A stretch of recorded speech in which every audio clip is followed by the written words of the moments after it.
En el mismo coche que ella había tomado por horas y la esperaba a la puerta, fue trasladada a su casa doña Berta, que volvió en sí muy pronto, aunque sin fuerzas para andar apenas. Otros 2 días de cama. Después de la actividad nerviosa, febril, resucitada, nuevas pesquisas, más olfatear recomendaciones para saber dónde vivía el dueño de su capitán y ser admitida en su casa, poder contemplar el cuadro y abordar la cuestión magna, la de la compra. Doña Berta no hablaba a nadie, ni aun a los que la ayudaban a buscar tarjetas de recomendación, de sus pretensiones enormes de adquirir aquella obra maestra. Tenía miedo de que supieran en la posada que era bastante rica para dar miles de duros por una tela, y temía que la robasen su dinero, que llevaba siempre consigo. Jamás habría cedido al consejo de ponerlo en un banco, de depositarlo. No entendía de eso. Podían estafarla. Lo más seguro eran sus propias uñas. Cosidos los billetes a la ropa, al corsé, era lo mejor. Aislada del mundo, a pesar de corretear por las calles más céntricas de Madrid, por la sordera y por sus costumbres en que no entraba la de saber noticias por los periódicos, no los leía ni creía en ellos, ignoraba todavía un triste suceso que había de influir de modo decisivo en sus propios asuntos. No lo supo hasta que logró por fin penetrar en el palacio de su rival, el dueño del cuadro. Era un señor de su edad aproximadamente, sano, fuerte, afable, que procuraba hacerse perdonar sus riquezas repartiendo beneficios. Socorría la desgracia, pero sin entenderla. No sentía el dolor ajeno, lo aliviaba. Por la lógica llegaba a curar estragos de la miseria, no por revelaciones de su corazón, completamente ocupado con la propia dicha. Doña Berta le hizo gracia. Opinó, como los mozos aquellos del barracón de los cuadros, que estaba loca. Pero su locura era divertida, inofensiva, interesante. Figúrense ustedes, decía en su tertulia de notabilidades de la banca y de la política, figúrense ustedes que quiere comprarme el último cuadro de Valencia. Carcajadas unánimes respondían siempre a estas palabras. El último cuadro de Valencia se lo había arrancado aquel prócer americano al mismísimo gobierno fuerza de dinero y de intrigas diplomáticas. Habían venido hasta recomendaciones del extranjero para que el pobre diablo del ministro de Fomento tuviera que ceder reconociendo la prioridad del dinero. Además, la justicia, la caridad, estaban de parte del Fúcar. Los herederos de Valencia, que eran los hospitales, según su testamento, salían ganando mucho más con que el americano se quedara con la joya artística, pues el gobierno no había podido pasar de la cantidad fijada como precio al cuadro en vida del pintor, y el ricachón ultramarino pagaba su justo precio en consideración a ser venta póstuma. La cantidad a entregar había triplicado por el accidente de haber muerto el autor del cuadro aquel otoño, allá en Asturias, en un poblachón obscuro de los puertos, a consecuencia de un enfriamiento, de una gran mojadura.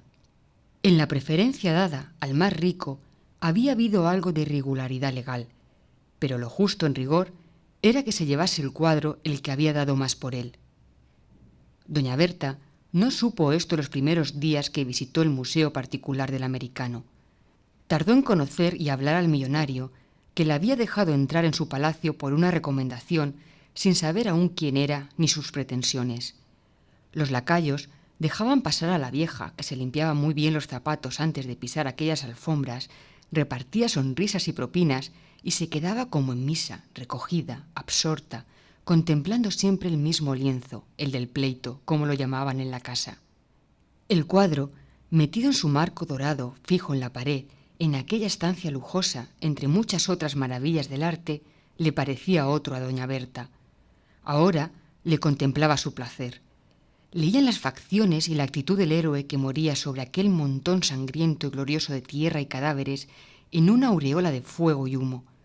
Leía todo lo que el pintor había querido expresar. Pero no siempre reconocía a su hijo. Según las luces, según el estado de su propio ánimo, según había comido y bebido, así adivinaba o no en aquel capitán del cuadro famoso al hijo suyo y de su capitán. La primera vez que sintió vacilar su fe, que sintió la duda, tuvo escalofríos y le corrió por el espinazo un sudor helado como de muerte. Si perdía aquella íntima convicción de que el capitán del cuadro era su hijo, ¿Qué iba a ser de ella? ¿Cómo entregar toda su fortuna? ¿Cómo abismarse en la miseria por adquirir un pedazo de lienzo que no sabía si era o no el sudario de la imagen de su hijo? ¿Cómo consagrarse después a buscar al acreedor o a su familia para pagarles la deuda de aquel héroe si no era su hijo? Y para dudar, para temer engañarse, había entregado a la avaricia y la usura su posadorio, su verde aren. Para dudar y temer, había ella consentido en venir a Madrid, en arrojarse al infierno de las calles, a la batalla diaria de los coches, caballos y transeúntes. Repitió sus visitas al Palacio del Americano con toda la frecuencia que le consentían. Hubo día de acudir a su puesto frente al cuadro por mañana y tarde. Las propinas alentaban la tolerancia de los criados. En cuanto salía de allí, el anhelo de volver se convertía en fiebre. Cuando dudaba, era cuando más deseaba tornar a su contemplación para fortalecer su creencia, abismándose como una extática en aquel rostro, en aquellos ojos a quien quería arrancar la revelación de su secreto. ¿Era o no era su hijo? Sí, sí, decía unas veces el alma. Pero, madre ingrata, ¿ni aún ahora me reconoces? Parecían gritar aquellos labios entreabiertos. Y otras veces los labios callaban y el alma de doña Berta decía: ¿quién sabe, quién sabe? Puede ser casualidad el parecido, casualidad y aprensión. ¿Y si estoy loca? Por lo menos no puedo estar chocha. Pero, ¿y el tener algo de mi capitán y algo mío, de todos los rondaliegos? Es él, no es él. Se acordó de los santos místicos, a quienes también solía tentar el demonio, a quienes olvidaba el Señor de cuando en cuando para probarlos, dejándolos en la aridez de un desierto espiritual. Y los santos vencían, y aún oscurecido, nublado el sol de su espíritu, creían, llamaban, oraban en la ausencia del Señor para que volviera. Doña Berta acabó por sentir la sublime y austera alegría de la fe en la duda. Sacrificarse por lo evidente, vaya una gloria, vaya un triunfo.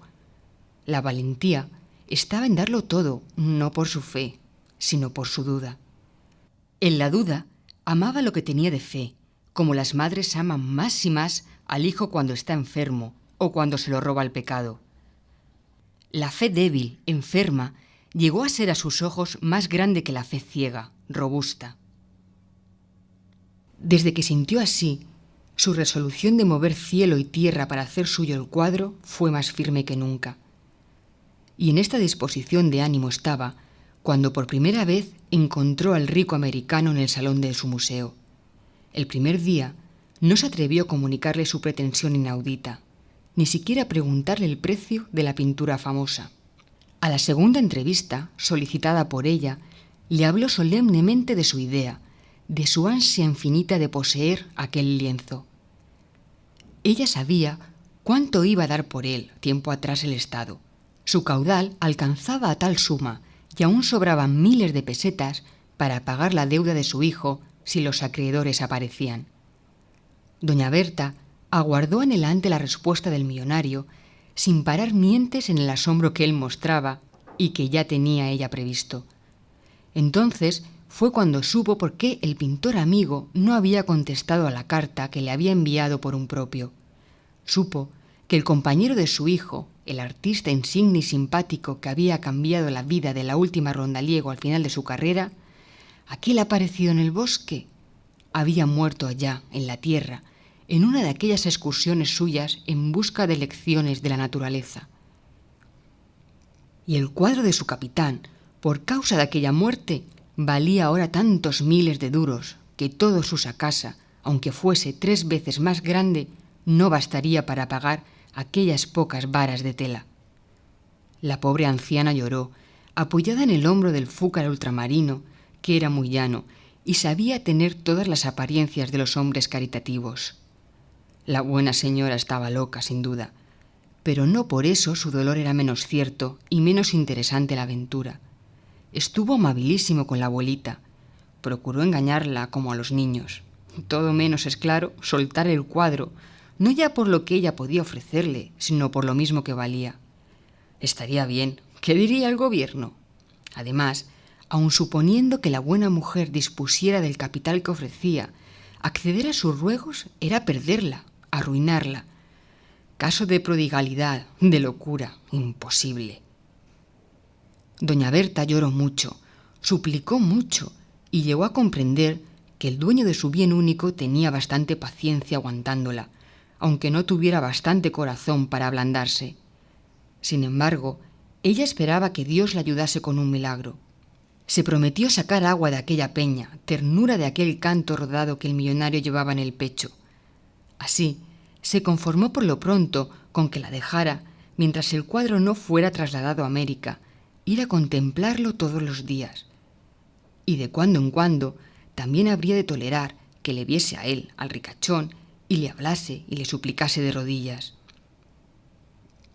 A todo accedió el hombre, seguro de no dejarse vencer, es claro, porque era absurdo. Y doña Berta iba y venía, atravesando los peligros de las ruedas de los coches y de los cascos de los caballos, cada vez más aturdida, más débil y más empeñada en su imposible. Ya era famosa y por loca reputada en el círculo de las amistades del americano y muy conocida de los habituales transeúntes de ciertas calles. Medio Madrid tenía en la cabeza la imagen de aquella viejecilla sonriente, vivaracha, amarillenta, vestida de color de tabaco, con traje de moda atrasadísima, que huía de los omnibús, que se refugiaba en los portales y hablaba cariñosa y con 1000 gestos a la multitud que no se paraba a oírla. Una tarde, al saber la de Rondaliego que el de La Habana se iba y se llevaba a su museo, pálida como nunca, sin llorar, esto a duras penas, con la voz firme al principio, pidió la última conferencia a su verdugo, y a solas, frente a su hijo, testigo mudo, muerto, le declaró su secreto, aquel secreto que andaba por el mundo en la carta perdida al pintor difunto. Ni por esas. El dueño del cuadro ni se ablandó ni creyó aquella nueva locura. Admitiendo que no fuera todo pura fábula, pura invención de la loca, suponiendo que en efecto aquella señora hubiera tenido un hijo natural, ¿cómo podía ella asegurar que tal hijo era el original del supuesto retrato del cuadro?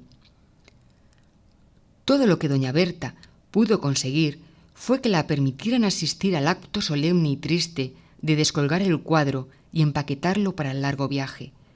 Se la dejaba ir a despedirse para siempre de su capitán, de su presunto hijo. Algo más ofreció el millonario, guardar el secreto por de contado, pero sin perjuicio de iniciar pesquisas para la identificación del original de aquella figura, en el supuesto de que no fuera pura fábula lo que la anciana refería.